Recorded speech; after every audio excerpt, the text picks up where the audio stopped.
ओम शांति।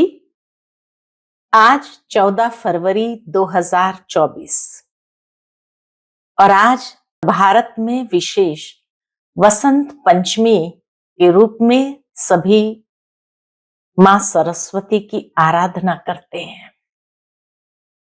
मां सरस्वती का जन्मदिन बड़े हर्षोल्लास के साथ मनाया जाता है और सभी बड़ी भावना के साथ मां सरस्वती के पास जाकर के विद्या का आवाहन करते हैं।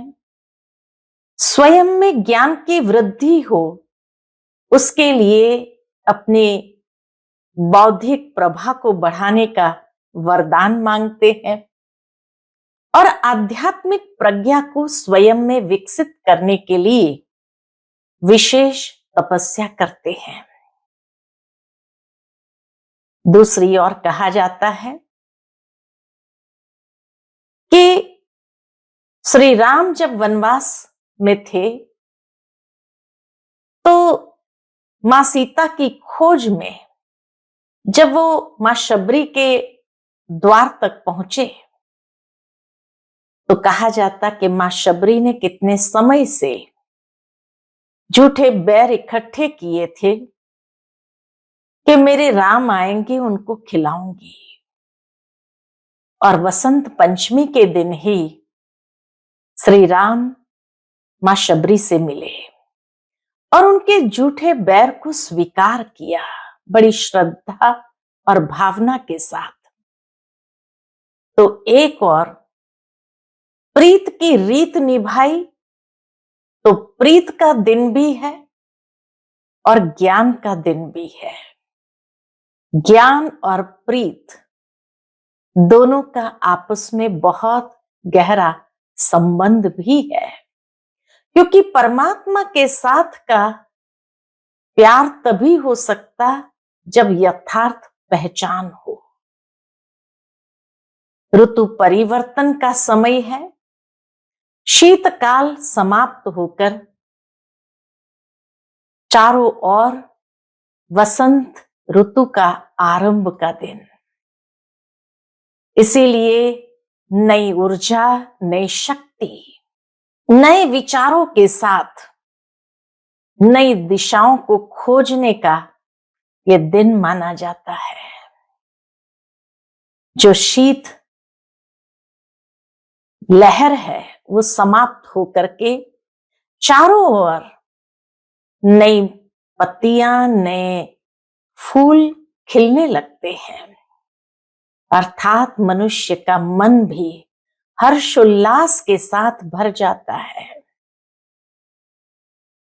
ये ऋतु को कहा ही जाता है ऋतुपति है, सभी ऋतुओं में श्रेष्ठ ऋतु मानी गई है। और इसीलिए इस दिन पर विशेष लोग एक दूसरे से बड़ी खुशी के साथ मिलते हैं। दूसरी ओर ये भी देखा गया है कि ये ऋतु बहुत छोटी है, वसंत पंचमी से आरंभ होती है और होली के रंगों के साथ ही समाप्त भी हो जाती है। तो इसीलिए ये थोड़े समय में चारों ओर जैसे एक नई ऊर्जा फैली हुई हो, ऐसा हर कोई अपने में आनंद उल्लास का अनुभव करते हैं। तो ऐसी वसंत पंचमी सबको बहुत बहुत मुबारक हो, बधाई हो, बधाई हो। और वैलेंटाइंस डे अर्थात प्रेम का दिवस, तो प्रेम के दिवस की भी बहुत बहुत मुबारक हो। सुनते हैं आज के बाबा के अनमोल मधुर महावाक्य। ओम शांति। मीठे बच्चे, अंतर्मुखी हो, अपने कल्याण का ख्याल करो। घूमने फिरने जाते हो तो एकांत में विचार सागर मंथन करो। अपने से पूछो, हम सदा हर्षित रहते हैं? आज की मुरली से प्रश्न है, रहमदिल बाप के बच्चों को अपने पर कौन सा रहम करना चाहिए? उत्तर है, जैसे बाप को रहम पड़ता है कि मेरे बच्चे कांटों से फूल बने।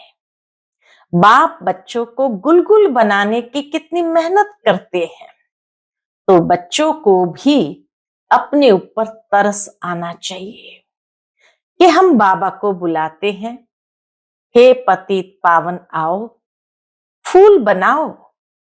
अब वह आए हैं तो क्या हम फूल नहीं बनेंगे?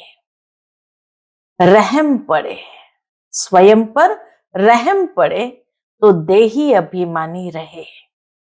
बाप जो सुनाते हैं उसको धारण करे। ओम शांति। यह तो बच्चे समझते हैं, ये बाप भी है, टीचर भी है, सतगुरु भी है। तो बाप बच्चों से पूछते हैं कि तुम यहां जब आते हो तो इन लक्ष्मी नारायण के और सीढ़ी के चित्र को देखते हो? जब दोनों को देखा जाता है तो एम ऑब्जेक्ट और सारा चक्र बुद्धि में आ जाता है। लक्ष्मी नारायण का चित्र और सीढ़ी के चित्र को देखते ही एम ऑब्जेक्ट और सारा चक्र बुद्धि में आ जाता है कि हम देवता बनकर फिर ऐसे सीढ़ी उतरते आए हैं। यह ज्ञान तुम बच्चों को ही मिलता है। तुम हो स्टूडेंट, एम ऑब्जेक्ट सामने खड़ा है। कोई भी आए तो उनको समझाओ, यह एम ऑब्जेक्ट है। इस पढ़ाई से यह देवी देवता जाकर बनते हैं, फिर 84 जन्म की सीढ़ी उतरते हैं, फिर रिपीट करना है। बहुत इजी नॉलेज है, फिर भी पढ़ते पढ़ते नापास क्यों हो पड़ते हैं? इतना सहज ज्ञान, फिर नापास क्यों हो पड़ते हैं? उस जिस्मानी पढ़ाई से भी यह ईश्वरीय पढ़ाई बिल्कुल सहज है। एम ऑब्जेक्ट और 84 जन्मों का चक्र बिल्कुल सामने खड़ा है। ये दोनों चित्र विजिटिंग रूम में भी होने चाहिए। बाबा को इतना होना रहता है कि ये दोनों चित्र विजिटिंग रूम में भी होने चाहिए। सर्विस करने के लिए सर्विस का हथियार भी चाहिए। सारा ज्ञान इसमें ही है। ये पुरुषार्थ भी हम अभी करते हैं। सतो प्रधान बनने के लिए बहुत मेहनत करनी है। क्या मेहनत करेंगे? तो बाबा कहे, इसमें अंतर्मुखी हो विचार सागर मंथन करना है। घूमने फिरने जाते हैं तो भी बुद्धि में यही होना चाहिए। ज्ञान अंदर में सिमरण होना चाहिए। यह तो बाबा जानते हैं कि नंबरवार है। कोई अच्छी तरह समझते हैं तो जरूर पुरुषार्थ करते होंगे अपने कल्याण के लिए। हर एक स्टूडेंट समझते हैं, ये अच्छा पढ़ते हैं। खुद नहीं पढ़ते हैं तो अपने को ही घाटा डालते हैं। अपने को तो कुछ लायक बनाना चाहिए। तुम भी स्टूडेंट हो, सो भी बेहद बाप के। ये ब्रह्मा भी पढ़ते हैं, ये लक्ष्मी नारायण है मर्तबा और सीढ़ी है 84 जन्मों के चक्र की। ये पहले नंबर का जन्म, सीढ़ी के अंदर पहले नंबर का जन्म है लक्ष्मी नारायण का। ये लास्ट नंबर का जन्म, लास्ट नंबर का जन्म है प्रजापिता ब्रह्मा और मां सरस्वती। तुम देवता बनते हो। अंदर आने से ही सामने एम ऑब्जेक्ट और सीढ़ी पर समझाओ। रोज आकर के इनके सामने बैठो तो स्मृति आए। रोज आकर के बाबा कहे इनके सामने बैठो तो स्मृति आए। तुम्हारी बुद्धि में है कि बेहद का बाप हमको समझा रहे हैं। सारे चक्र का ज्ञान तुम्हारी बुद्धि में भरपूर है, तो कितना हर्षित रहना चाहिए। अपने से पूछना चाहिए कि हमारी वह अवस्था क्यों नहीं रहती। क्या कारण है जो हर्षित रहने में रोला पड़ता है। जो चित्र बनाते हैं उन्हों की बुद्धि में भी होगा कि यह हमारा भविष्य पद है, यह हमारी एम ऑब्जेक्ट है और यह 84 का चक्र है। बाबा कहे बुद्धि में जरूर होगा हमारा भविष्य पद, हमारा एम ऑब्जेक्ट और 84 का चक्र। गायन भी है सहज राजयोग। सो तो बाबा रोज समझाते रहते हैं कि तुम बेहद बाप के बच्चे हो तो स्वर्ग का वर्षा जरूर लेना चाहिए। और सारे चक्र का भी राज समझाया है तो जरूर वह याद करना पड़े। और फिर बातचीत करने के मैनर्स भी अच्छे चाहिए। ये भी बाबा हम बच्चों को सिखाते कि बातचीत करने के मैनर्स भी अच्छे चाहिए। चलन बहुत अच्छी चाहिए। चलते फिरते काम काज करते बुद्धि में सिर्फ यही रहे कि हम बाप के पास पढ़ने के लिए आए हैं। ये ज्ञान ही तुमको साथ ले जाना है। पढ़ाई तो सहज है, परंतु अगर पूरी रीति नहीं पढ़ेंगे तो टीचर को जरूर यह ख्याल रहेगा कि अगर क्लास में बहुत डल बच्चे होंगे तो हमारा नाम बदनाम होगा, इजाफा नहीं मिलेगा, गवर्नमेंट कुछ नहीं देंगी। बाबा कहे गवर्नमेंट कुछ नहीं देंगी। यह भी स्कूल है ना, इसमें इजाफा आदि की बात नहीं। फिर भी पुरुषार्थ तो कराया जाता है ना। चलन को सुधारो, दैवी गुण धारण करो, कैरेक्टर अच्छे चाहिए। कितनी अच्छी बात बताई बाबा ने। पुरुषार्थ क्या करना है? चलन को सुधारो, दैवी गुण धारण करो, कैरेक्टर अच्छे चाहिए। बाप तो तुम्हारे कल्याण के लिए आए हैं, परंतु बाप की श्रीमत पर चल नहीं सकते। श्रीमत कहे यहां जाओ तो जाएंगे नहीं, कहेंगे यहां गर्मी है, यहां ठंडी है। बाप को पहचानते नहीं कि कौन हमको कहते हैं, ये कौन आज्ञा दे रहे हैं। ये साधारण रथ ही बुद्धि में आता है, वह बाप बुद्धि में आता ही नहीं है। बड़े राजाओं का कितना सबको डर रहता है, बड़ी अथॉरिटी होती है। यहां तो बाप कहते हैं मैं गरीब निवास हूं, मुझ रचता और रचना के आदि मध्यंत को कोई नहीं जानते हैं। कितने ढेर मनुष्य है, कैसी कैसी बातें करते हैं, क्या क्या बोलते हैं। भगवान क्या चीज होती है यह भी जानते नहीं।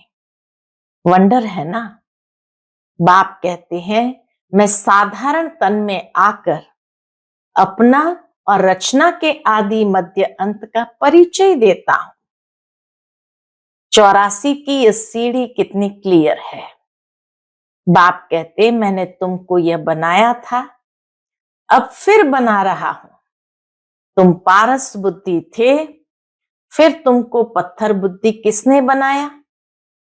आधा कल्प रावण राज्य में तुम गिरते ही आते हो। अब तुमको तमो प्रधान से सतो प्रधान जरूर बनना है। विवेक भी कहता है बाप है ही सत्य, वह जरूर सत्य ही बताएंगे। ये ब्रह्मा भी पढ़ते हैं, तुम भी पढ़ते हो। ये कहते हैं मैं भी स्टूडेंट हूं, पढ़ाई पर अटेंशन देता हूं। एक्यूरेट कर्मातीत अवस्था तो अभी बनी नहीं है। ऐसा कौन होगा जो इतना ऊंच पद पाने के लिए पढ़ाई पर ध्यान नहीं देगा। सब कहेंगे ऐसा पद तो जरूर पाना चाहिए। बाप के हम बच्चे हैं तो जरूर मालिक होने चाहिए। बाकी पढ़ाई में उतराई चढ़ाई तो होती ही है। अब तुमको एकदम ज्ञान का तंत्र यानी ज्ञान का सार मिला है। शुरू में तो पुराना ही ज्ञान था, धीरे धीरे तुम समझते ही आए हो। अभी समझते हैं, ज्ञान तो सचमुच अभी हमको मिलता है। बाप भी कहते हैं, आज मैं तुमको गुह्य गुह्य बातें सुनाता हूं। फट से तो कोई जीवन मुक्ति पा नहीं सकता, सारा ज्ञान उठा नहीं सकता। पहले यह सीढ़ी का चित्र थोड़ी था। बाबा कहे, पहले यह सीढ़ी का चित्र थोड़ी था। अब समझते हैं, बरोबर हम ऐसे चक्कर लगाते हैं। हम ही स्वदर्शन चक्रधारी है। बाबा ने हम आत्माओं को सारे चक्र का राज समझा दिया है। बाप कहते हैं, तुम्हारा धर्म बहुत सुख देने वाला है। बाप ही आकर तुमको स्वर्ग का मालिक बनाते हैं। औरों के सुख का टाइम तो अभी आया है, जबकि मौत सामने खड़ा है। ये एरोप्लेन, बिजलियां आदि पहले नहीं थी। उन्हों के लिए तो अभी जैसे स्वर्ग है। एरोप्लेन, बिजली आदि है तो जैसे स्वर्ग है। कितने बड़े बड़े महल बनाते हैं। समझते हैं, अभी तो हमको बहुत सुख है। लंदन में कितना जल्दी पहुंच जाते हैं, बस यही स्वर्ग समझते हैं। अब उन्हों को जब कोई समझाए कि स्वर्ग तो सतयुग को कहा जाता है, कलयुग को थोड़ी स्वर्ग कहेंगे। नरक में शरीर छोड़ा तो जरूर पुनर्जन्म भी नरक में ही लेंगे। आगे तुम भी ये बातें नहीं समझते थे, अब समझते हो। रावण राज्य आता है तो हम गिरने लग जाते हैं, सब विकार आ जाते हैं। अभी तुमको सारा ज्ञान मिला है तो चलन आदि भी बहुत रॉयल होनी चाहिए। अभी तुम सतयुग से भी जास्ती वैल्यूबल हो। संगम युग पर हीरे तुल्य जीवन और सतयुग में तो स्वर्ण तुल्य जीवन। तो बाप कहे, तुम सतयुग से भी जास्ती वैल्यूबल हो। बाप जो ज्ञान का सागर है वह सारा ज्ञान अभी देते हैं, और कोई भी मनुष्य ज्ञान और भक्ति को समझ न सके, मिक्स कर दिया है। समझते हैं, शास्त्र पढ़ना ये ज्ञान है और पूजा करना भक्ति है। तो अब बाप गुलगुल बनाने के लिए कितनी मेहनत करते हैं। बच्चों को भी तरस आना चाहिए कि हम बाबा को बुलाते हैं, पतितों को आकर पावन बनाओ, फूल बनाओ। अब बाप आए हैं तो अपने पर भी रहम करना चाहिए। किस तरह का रहम करना चाहिए? क्या हम ऐसे फूल नहीं बन सकते? अब तक हम बाबा के दिल तक पर क्यों नहीं चढ़े हैं? अटेंशन नहीं देते। स्वयं के पुरुषार्थ पर बाबा कहे अटेंशन नहीं देते। बाप कितना रहम दिल है। बाप को बुलाते ही है, पतित दुनिया में आकर पावन बनाओ। तो जैसे बाप को रहम पड़ता है, ऐसे बच्चों को भी रहम पड़ना चाहिए, नहीं तो सतगुरु के निंदक ठौर न पाए। यह तो किसको स्वप्न में भी नहीं होगा कि सतगुरु कौन। लोग गुरुओं के लिए समझ लेते हैं, कहां श्राप न दे देवे, अकृपा न हो जाए। बच्चा पैदा हुआ, समझेंगे गुरु की कृपा हुई। यह है अल्पकाल के लिए सुख की बात। बाबा कहे यह है अल्पकाल के सुख की बात। बाप कहते बच्चे अपने पर रहम करो, देही अभिमानी बनो तो धारणा भी होगी। सब कुछ आत्मा ही करती है, मैं भी आत्मा को पढ़ाता हूं। अपने को आत्मा पक्का समझो और बाप को याद करो। बाप को याद ही नहीं करेंगे तो विकर्म विनाश कैसे होंगे। भक्ति मार्ग में भी याद करते हैं। क्या याद करते हैं? हे भगवान रहम करो। बाप लिबरेटर भी है, तो गाइड भी है। यह भी उनकी गुप्त महिमा है। बाप आकर सब बतलाते हैं कि भक्ति मार्ग में तुम याद करते हो, मैं आऊंगा तो जरूर अपने समय पर। बाबा कहे मैं आऊंगा जरूर, लेकिन अपने समय पर। ऐसे जब चाहूं तब आऊं ये नहीं। ड्रामा में जब नूंद है तब आता हूं। बाकी ऐसे ख्यालात भी कभी नहीं आते हैं। तुमको पढ़ाने वाला वह बाप है। यह भी उनसे पढ़ते हैं। वह तो कभी भी कोई खता यानी भूल नहीं करते। बाबा तो कभी भी कोई भूल नहीं करते, इसको रंज नहीं करते यानी दुख नहीं देते हैं। बाकी सब नंबरवार टीचर है। वह सच्चा बाप तुमको सत्य ही सिखलाते हैं।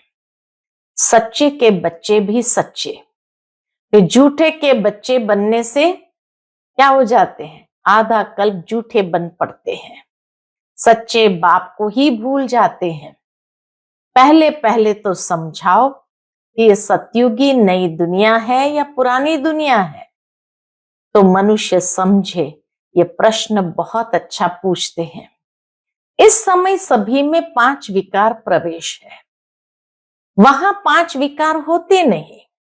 यह है तो बहुत सहज बात समझने की, परंतु जो खुद ही नहीं समझते तो वह प्रदर्शनी में क्या समझाएंगे? सर्विस के बदले डिसर्विस करके आएंगे। बाहर में जाकर सर्विस करना मासी का घर नहीं है। बड़ी समझ चाहिए। बाबा हरेक की चलन से समझ जाते हैं। बाप तो बाप है, फिर तो बाप भी कहेंगे यही ड्रामा में था। कोई भी आता है तो ब्रह्मा कुमारी का समझाना ठीक है। नाम भी ब्रह्मा कुमारी ईश्वरीय विश्वविद्यालय है। नाम वाला भी ब्रह्मा कुमारियों का होना है। इस समय सब 5 विकारों में घिरे हुए हैं। उन्हों को जाकर समझाना कितना मुश्किल होता है। कुछ भी समझते नहीं है। सिर्फ इतना कहेंगे ज्ञान तो अच्छा है, खुद समझते नहीं है। विघ्न के पीछे विघ्न पड़ता रहता है। फिर युक्तियां भी रचनी पड़ती है। पुलिस का पहरा रखो, चित्र इंश्योर करा दो, नहीं तो कई लोग जैसे जला देते हैं, प्रदर्शनी आदि में कुछ न कुछ नुकसान करते हैं। तो बाबा कहे ये यज्ञ है, इसमें विघ्न जरूर पड़ेंगे। सारी पुरानी दुनिया इसमें स्वाहा होनी है, नहीं तो यज्ञ नाम क्यों पड़े? यज्ञ में स्वाहा होना है। इसका रुद्र ज्ञान यज्ञ नाम पड़ा है। ज्ञान को पढ़ाई भी कहा जाता है। यह पाठशाला भी है तो यज्ञ भी है।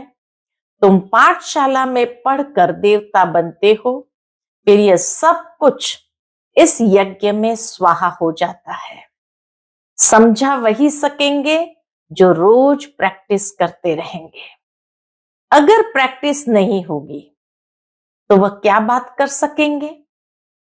दुनिया के मनुष्य के लिए स्वर्ग अभी है, अल्पकाल के लिए। तुम्हारे लिए स्वर्ग आधा कल्प के लिए होगा। यह भी ड्रामा बना हुआ है। विचार किया जाता है तो बड़ा वंडर लगता है। अब रावण राज्य खत्म हो, राम राज्य स्थापन होता है। इसमें लड़ाई आदि की कोई भी बात नहीं।